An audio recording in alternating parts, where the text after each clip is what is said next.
This is a modified Suzuki Jimny from a company called Twisted. They've basically created a little AMG G63, but it comes with a price to match.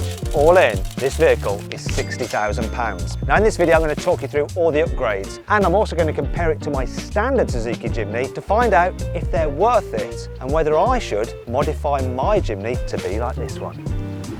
Buy, sell, Carwow. One of the biggest changes to this Jimny is under the bonnet, and this is it.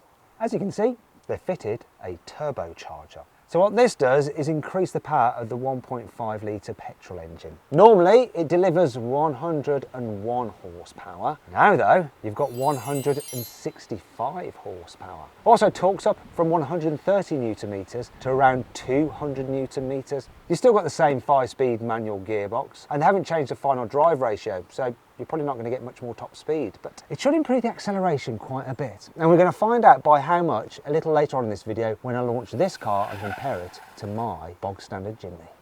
Twisted have made some visual changes to this Jimny. You've probably noticed the decals. They've also painted the front grille in body colour. You can also see it's got chunky BF Goodrich all-terrain tyres and 16-inch alloy wheels. It also looks meaner, not just because of those chunky tyres, it's because it's had a lift. It's raised by up to 2 inches. And that brings me on to some other chassis changes. You see, if you look up there are some new springs from Ibach. You've also got Bilstein dampers and an anti-roll bar at the rear. The standard Jimny doesn't have one of those.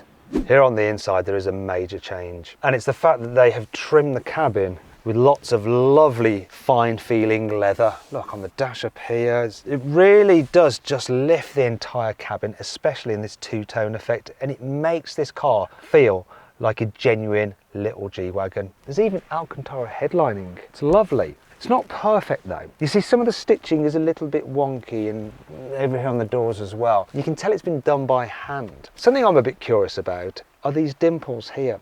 You see on the standard Jimny there's some nuts there with big recesses, and ideally Twisted should have filled those in so you've got a nice smooth surface. It just looks a bit odd. Another thing I'm not so sure about, this big leather bag covering the gear gaiter that you get as standard. You can feel the standard gear gaiter underneath it.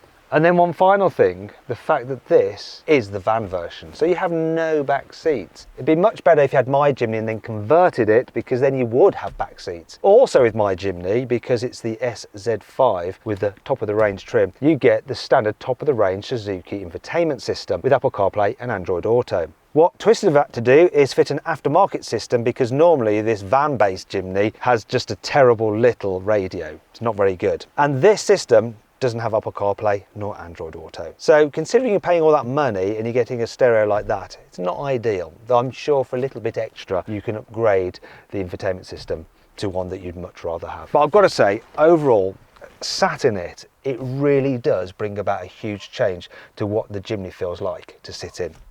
Before I drive the Twisted Jimny, I'm just going to drive my own to set the benchmark.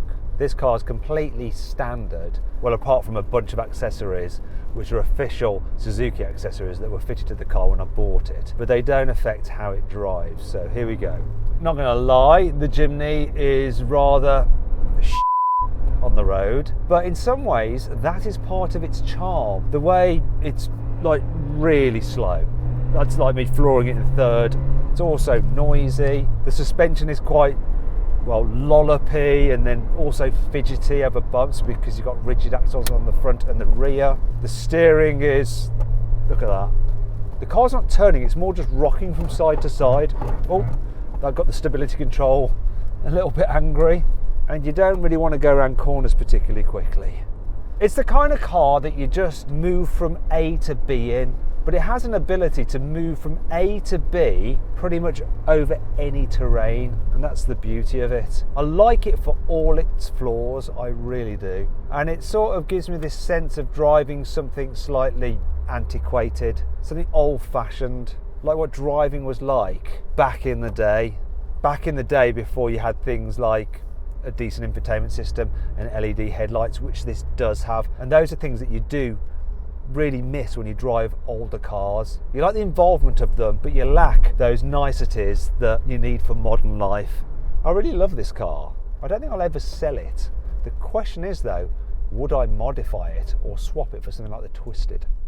A standard Suzuki Jimny is supposed to do 0 to 60 in 13.6 seconds. Let's find out the reality with my specialist timing gear. So here we go. Oh, good start. Gosh, it doesn't like revving, this engine. It gets really tight at the top. Come on, what are you going to do? 12.25. That was all right. I've obviously got a good one, a fast one. I've got a fast Jimny. Oh wait, you serious? Right then, Twisted Jimny. Let's see what you got. So you've got a lot more performance and a lot more of the right kind of noise. So rather than just like going when you rev it and it not actually increasing in speed by any significant amount, this just has beautiful turbo-y sounds emanating from down here, and the blow-off valve as well. Listen. When you lift off. Plus, when you accelerate, the car does increase in speed by a much greater amount than the standard Jimny. You do have to have the turbo on boost, so low down in the rev range you don't get much, but once you wind the engine up and it's on boost, it's just way more punchy, and you can keep up with other traffic and, dare I say it, maybe even overtake some people. There is something else I'm noticing as well. This car corners a lot flatter than the standard Jimny. Much flatter. Plus, when I did that to the steering wheel, I did invoke the stability control then, but it doesn't loll it from side to side quite so much. It seems more responsive to the steering. There is a trade-off for the better handling, and that is that the suspension does feel firmer and less comfortable. It's just a little bit more jarring and jiggly, but there's no doubt about it that it seems to hold the road better. And you got to remember, this is on knobbly tyres, which aren't so good for driving on the road. It'd be interesting to drive it on some just normal tyres to really appreciate the suspension modifications. But is the decrease in comfort worth the increase in handling gains? It does feel quite different. In fact, the whole experience so far of me driving it is a little bit like comparing the old G63 to the old G-Wagon. I'm not talking about the current car, because that is a lot more sophisticated with its independent front suspension. This Jimny, remember, despite all the mods, you've still got a rigid axle at the front and the back, as well as that ladder frame chassis. So it feels like an old G63 in the way that it's just more planted, a bit more sporty feeling, a bit firmer riding, and has more performance than the standard car. But it's still ultimately, being a Jimny, is slightly flawed when it comes to driving on the road. And I also wonder whether the mods have actually helped this car off-road. So increased height will help with ground clearance, obviously, and those knobbly tyres will help as well. However, by fitting an anti-roll bar on the back and making the suspension firmer, that's probably not going to help you off-road. So I'm not sure whether this would actually be any better. Plus, the engine having more power with turbo boost suddenly coming in, that could actually get into more trouble than help you out. You could suddenly find yourself digging a hole rather than just being able to control the throttle really progressively like you can in the low performance standard Jimny. One area this car does seem better than the standard Jimny is it's just a little bit less noisy. The sound insulation has worked. It also just feels more flexible, so I can put my foot down and the turbo just helps increase the speed when you're just cruising in 5th gear. It just doesn't feel like the engine's straining so much. So for longer journeys, this feels like a slightly better car, though I'm still having to do the usual Jimny thing of constantly put steering input in to keep the car going straight, because it always just wants to meander and wander about, and the suspension changes haven't gotten rid of that. They maybe reduced that sensation slightly, but it's still there. This is still a Jimny underneath after all. It's really odd. I really want to keep my Jimny standard. I really do, and at first it was a no-brainer. I wasn't that keen on this, but very quickly I've warmed to the upgrades, and now I'm in a bit of a dilemma. I totally slid around that corner then. That shows you that all-terrain tyres aren't great for driving on the road, and that this car has enough power to lose traction, which the normal Jimny doesn't. And that brings me on to my final test with this car. I'm going to launch it. Before I do though, I definitely think going down this bit of road, it's slightly less comfortable than my standard Jimny. Right, let's see what the 0 to 60 time is on this Twisted Jimny. It went sideways. What's it going to be? 8.86. It's all right. Do you know what? I'm going to do that again, but put it into 4-wheel drive mode. Now that does lock the wheels together, but I'm going to be driving straight, so I shouldn't wind up the transmission, and it's damp and the tyres don't have much grip on this surface, so there should be enough slip if I need it.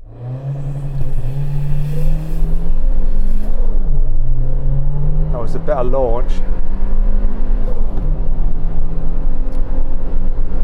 Ever so slightly quicker, but not really a big enough difference to make it worth doing in 4-wheel drive. So about 8.5 seconds to 60, which is quite a lot quicker than the standard car. It's not amazing, but it's not slow. I'm quite enjoying driving this little Jimny fast.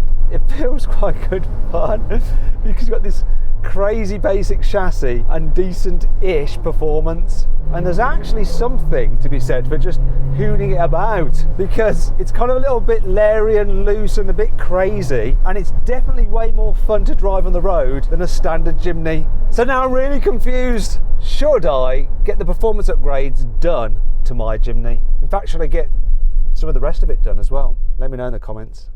So then, what's my final verdict on the Twisted Suzuki Jimny? Should you avoid it? Should you consider it? Should you shortlist it? Or should you just go right ahead and buy it? Well, I think most people would avoid it. £60,000 for a Jimny, no matter how cool it is just too much. And I'm not sure whether I'd pay all that money to have mine upgraded. But would I rather have this than mine? Yes, I would. And so if I had the money and I wanted something really unique, I would probably go right ahead and buy this, because it's just got as much character as the normal Jimny, yet at the same time is just more pleasurable to drive on the road. I hope you all enjoyed the video. If you did, give it a like. Let me know what you think of this car in the comments below. Click on those windows there for some more videos, and on that box there to go to CarWow for a surprise. Thanks for watching.